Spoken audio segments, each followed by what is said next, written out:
Welcome aboard the Just Help Out Mindset podcast, where your compassionate guide, Nicole Venegas, takes the helm. Brace yourselves for an immersive experience as we delve into the heart of crucial conversations.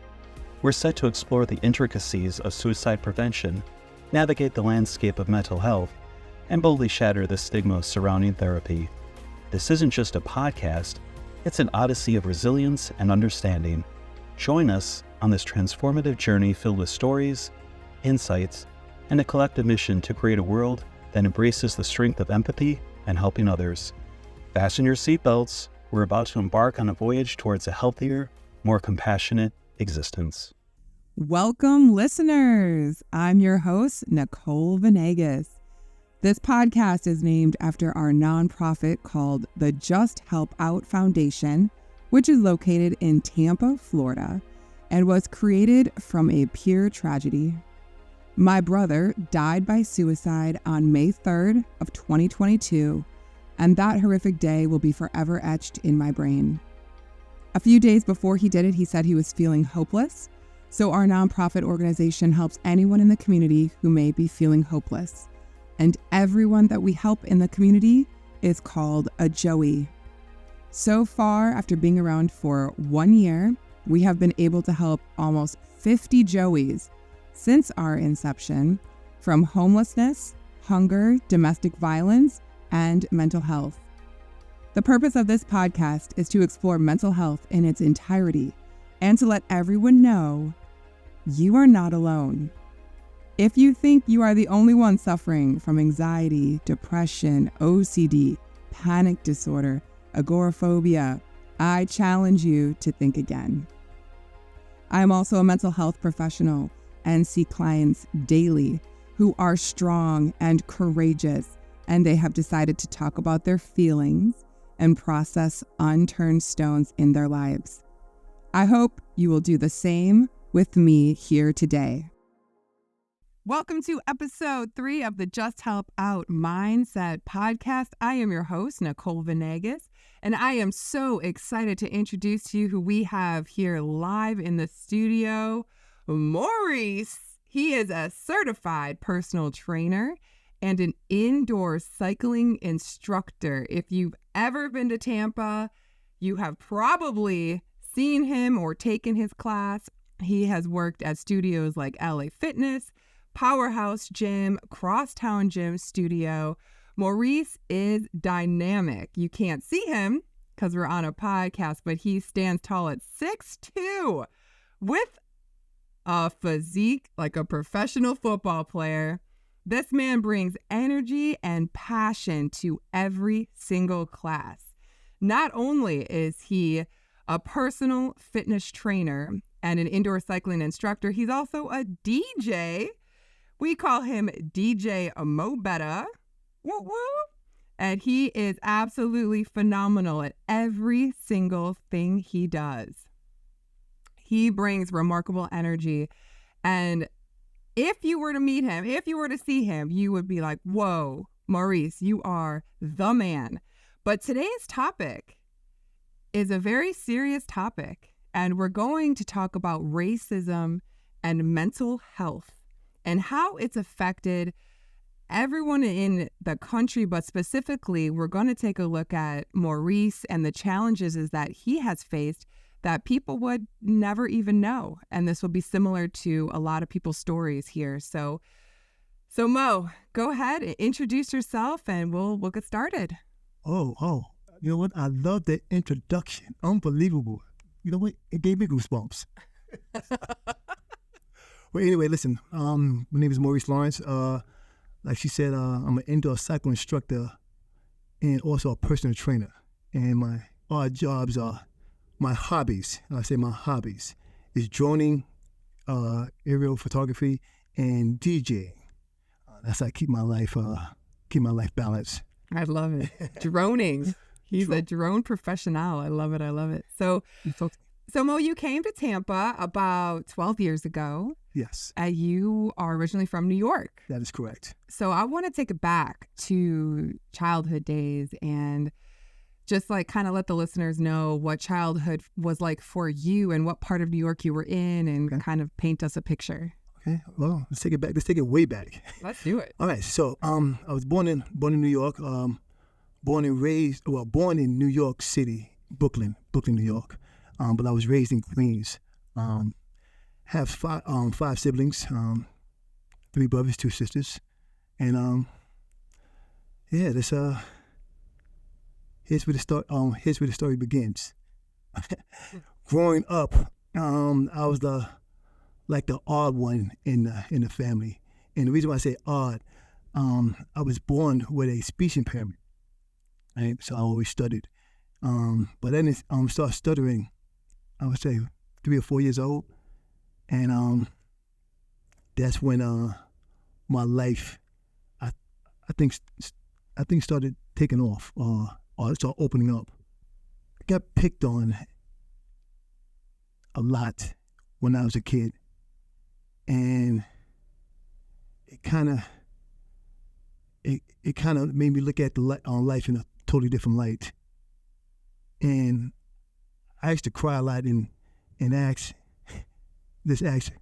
why me? Why me? Why me? And how old were you at the time? Oh, I was, you know what? I believe that started. I believe that the bullying started when I was about 7, 8 years old. Wow.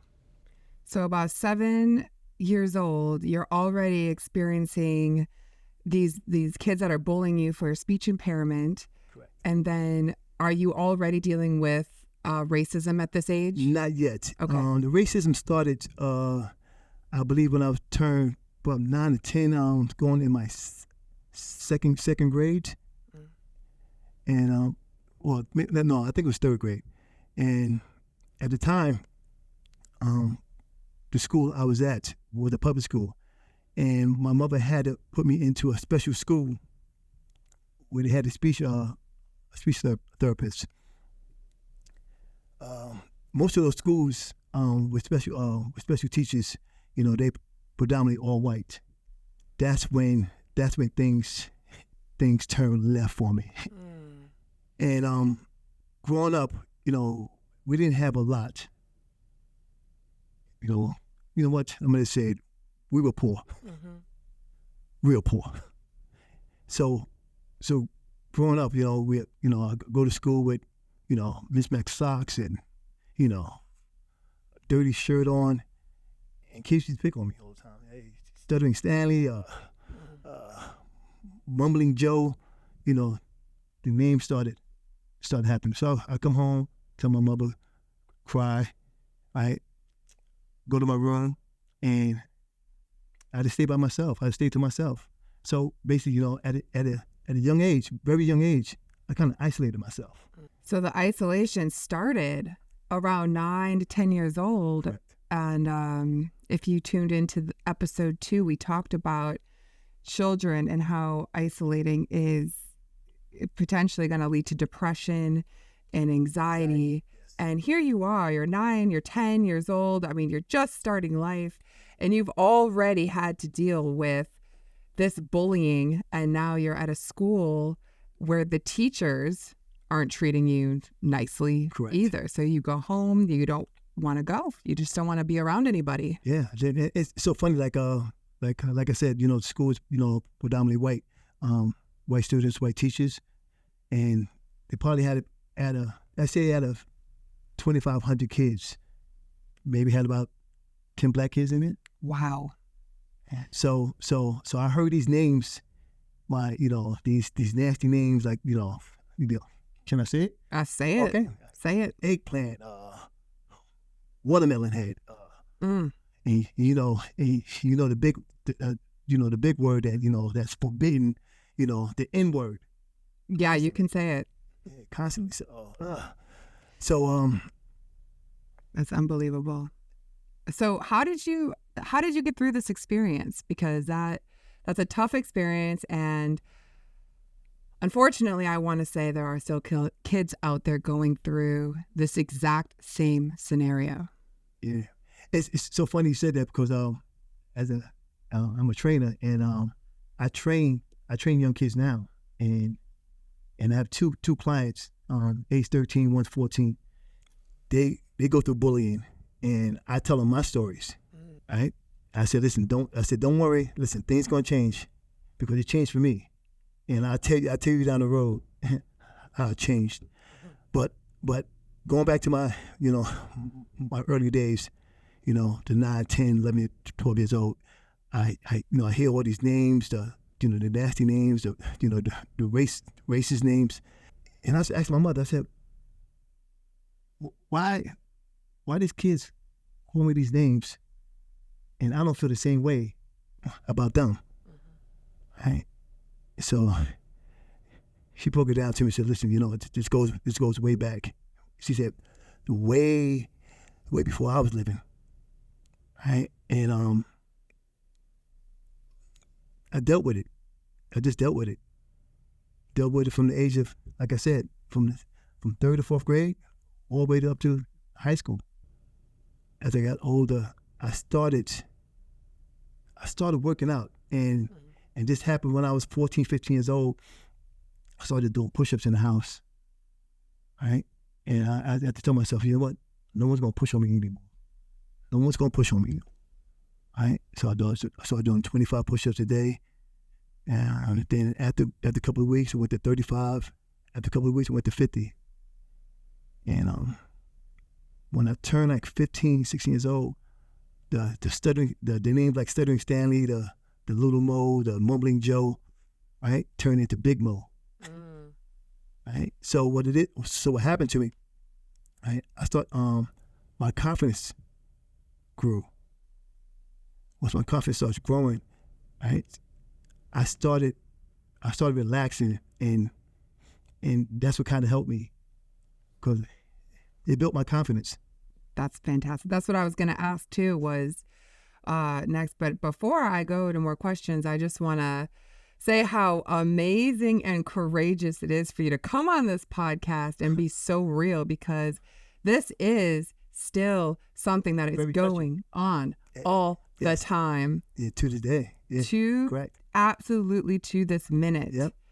And I wanted to ask, what coping strategies have you found to help in dealing with this, the impact of what you've endured?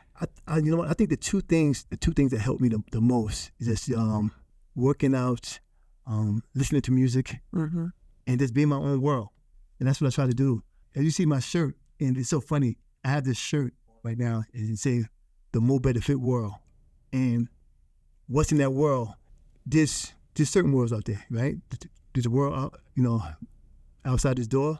And I tell people all the time, there's another world, your main world. It's on top of your shoulders, and that's your mind. So what I did was I built something in my mind, and I said, listen, I want my world to be this way. And as you may see, if you read it, right, and it says one race, human race, colorblind, open-minded, good intentions, humorous, giving, adventurous, diverse, respectful. Yes. I love it. And can people purchase this shirt? Oh, well, that sold out at this moment, but I will be getting more. Oh, good. I'll put that link. On the show so you can go. But anyway, so getting back to how did I cope with it? I built a world inside my mind, and I should tell myself, listen, whatever's going outside my door doesn't mean anything. The only thing that means something is what's inside my mind, how I feel, myself. That's amazing. Especially, I have a lot of clients, and we focus on inner strength, self-worth, values. That's extremely important to have in this world, because the world is not that nice. You can experience some really, really harmful, very challenging moments. Very challenging moments. Absolutely. So we talk about your younger years. Yes. But now fast forward to current. Yes. Oh no, you know what? Don't go back. Don't go to the current yet. Let's get to like when I really felt the racism. Okay, let's get it. Okay. Let's get it. All right. So I was about 20, 21. Got my first car. And keep in mind, I was living in New York City, right? And got my first car. I felt great. So I'm on the road. I'm driving, And I get pulled over. And so I said, no, oh my God. Let me see. Oh, what did I do? Wait a minute, have the seatbelt on? Wait a minute, I ain't want a red light. So I just pulled over, right? And officer came to my car and said, give me your license registration. So I asked him, I said, officer, what did I do? Just give me your license and registration. Right? So the look he gave me was, listen, I'll kill you. Right? And I felt scared. So I gave my license registration. Right? He goes back to his car, right? And he stays in his car, right? 10 minutes pass, 20 minutes pass, 30 minutes pass. I said, what's going on here? Right? So he finally comes to my car and said, he asked me, is this your car? I said, yes. He said, how'd you get this car? I'm saying to myself, why is he asking me all these questions? Yeah. Right? And keep in mind, he still didn't tell me why he pulled me over. Right? Now keep in mind, right, as a young kid, right, we don't know the laws. We don't know the laws. Right? And that's what we should know. That's what they should teach in school, but that's another story. Right? So he tells me that did you have he asked me, did I have my seatbelt on? I said, yes, I did have my seatbelt on. He said, well, it's not on right now. I could give you a ticket. I said, officer, could you just tell me why did you pull me over? He said, you're asking too many questions. I said, so I asked him, I said, am I getting a ticket? Yes, you're getting a ticket. You're getting a ticket for, changing lanes without a signal. Says, you was behind me. I said, okay, so I'm trying to, ease the whole situation. So I said, listen, am I getting a ticket? He said, yes. All right, so give me the ticket, boom. I leave. 2 weeks later, I get pulled over again, right? I said, what? I said, why does this happen to me? And I get the same effect. So this goes on for about 2 or 3 years. I get pulled over at least once or twice a week. Once or twice a week? Once or twice a week. He's getting pulled over. Now keep in mind, I'm not the only black young man that's getting pulled over. This went on for about 2 or 3 years straight, getting pulled over for no reason. And these tickets are piling up. Right? They're giving you a ticket every time. Ticket every time. And so what it is, I have to fight. So what it is, I have to fight these tickets. Go to court to fight these tickets. And here's one of the icings on the cake. I was going to Delaware from New York City, and I got pulled over by a Delaware state trooper. He said, listen, I could take you to jail right now, right? Throw some things on you. You'll never get out of jail. And once he said that, that scared the living hell out of me. And I was telling myself, I said, you know what? I have to get out this country because, because I don't like feeling like this. It was high anxiety. Yeah, absolutely. I cannot even begin to imagine this way of living and the anxiety levels you must have felt every single time you just wanted to get in your car and drive somewhere or just go somewhere. Now, if you ask, right, young men my age at the time, right, they say five young black men, right, at least 2 or 3 had the same incidents. Unbelievable. Now, if you go to current time, are you still experiencing the same instances? No, you know what it is? It's so funny you said that. I'm a lot older now. A lot older. I still get followed, but the officers, right, they punch up your license plates, check out your age and everything. Say, oh, and what it is, I found out, you know what? Oh, he's not a threat. Let's move on. Now, if I was 30 years younger, oh, you know what? I think I'd still be going through the same thing. So how is your anxiety now? Every time you're driving somewhere, I mean, that's still a traumatic experience. Somewhat, but since it's been done so many times, you get used to it. Oh. You get used to it. It's like part of life. So what advice would you give listeners who are experiencing that same exact thing happening to them right now? 1, very important, listen to this message. Whenever you get pulled over, right? Be polite, right? Do not add gas to the fire. Only thing you're doing is just setting yourself up. And they're going to use that as why they pull you over. Mm-hmm. So always be polite, right? And everything else will work out. I love that. Be polite, be polite.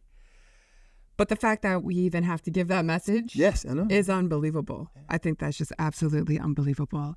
So what is your view on racism in the world today? And people are scared to talk about it. They don't, we're not going to be scared. We're going to say it like it is. Let's throw it on. I want to know exactly what you experience, how you feel about it, what you see in your everyday life. Okay. And I'm glad you bring that up. You said world. And I traveled all over this world. In my 20s, in my 30s, I was in the fashion world. I was a model, and I went to different countries. The love I got from other places, like Holland, Amsterdam, Belgium, right? It was like a warm feeling, like they appreciate, accepted you. Yeah. Yes, they accepted me. And I said, wow, this feels good. I never felt this way when I was born at. Never. Why do you think it's different? Why do you think other countries can just accept color and some just refuse? It's so crazy. And I'm gonna give you the story before I answer that. I went back in the late 90s, I was in Vancouver, Canada. Right? I was hanging out. I went to a party at a club, right? And there's one line at the club, right? And I said, "Oh my God, I forgot my ID."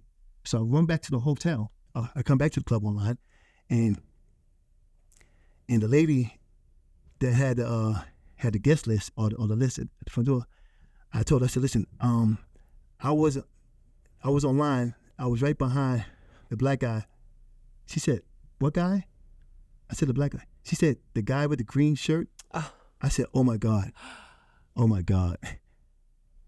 I got caught up because in this country, right, we label people as white guy, Spanish guy, black guy. Yes. Other places don't do that. Mm-hmm. It's just a person with a green shirt on. That's right. And I said, "Oh my God, wow, it's inside me."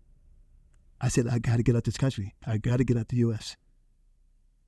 I didn't feel that way in other places. What do you think causes this country to be such a racist place? Oh my God! Just my personal opinion. It's my personal opinion. It's education, and I don't think people want to understand. You know what? I think people are. You know what? They get afraid of someone not their race, right? And they don't understand. That's right. When you understand things, right? You say, okay.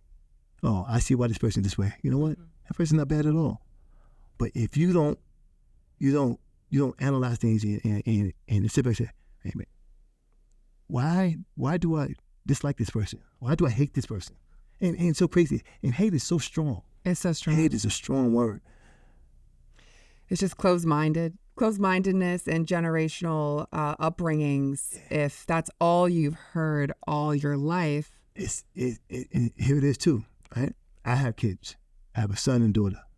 Right? My kids never knew about racism until they was in it. Mm-hmm. I never told them about, this person's this color. I always. So when I hear kids at a young age saying these hateful words, it's not the kids. Mm-hmm. It's the parents. It's the parents. And I know most people don't want to hear that. Oh, no. I agree. It's inside the home. Absolutely. So I know we're getting ready to wrap up here, but what a phenomenal, deep conversation. And I think the listeners are really, really, really going to appreciate your vulnerability and your truth. And is there anything else that you think is important for anyone that's going through this right now, bullying, racism, feeling anxious, isolating because they don't feel like they belong here? What advice would you give them? What advice would I give them? Here's the advice I would give y'all. All right? Reach out to somebody. Because listen, one out of 5 people going through this, and I'm one of them. And you see me in my classes, I'm always trying to bring people together. Absolutely. My classes always mix. Yes. All races, and I always introduce everybody to each other. So if we could just do that and just look at people, and don't try to judge people and accept people for who they are, it takes a lot of conversations on a daily. Absolutely. Absolutely. So reach out to someone. Do you recommend reaching out to like a friend or a therapist, or who would you recommend someone calls out to? It could be a friend, therapist. It could be a stranger. It could be a stranger. But sometimes, you know what? You always want to reach out to someone older because, you know what? Because they have more experience. Someone older. Okay. I like that. And you can always, listeners, always go to justhelpoutfoundation.org. Check out the website. We have a lot of different contact and resources on there. Maurice, thank you so much. That was amazing. Well, thank you for having me. Appreciate it. Of course. We didn't even hit the tip of the iceberg. Well, I know. We're going to have another show. We're going to go way in more depth. But thank you so much, listeners. Join us next week for another episode of Just Help Out Mindset Podcast.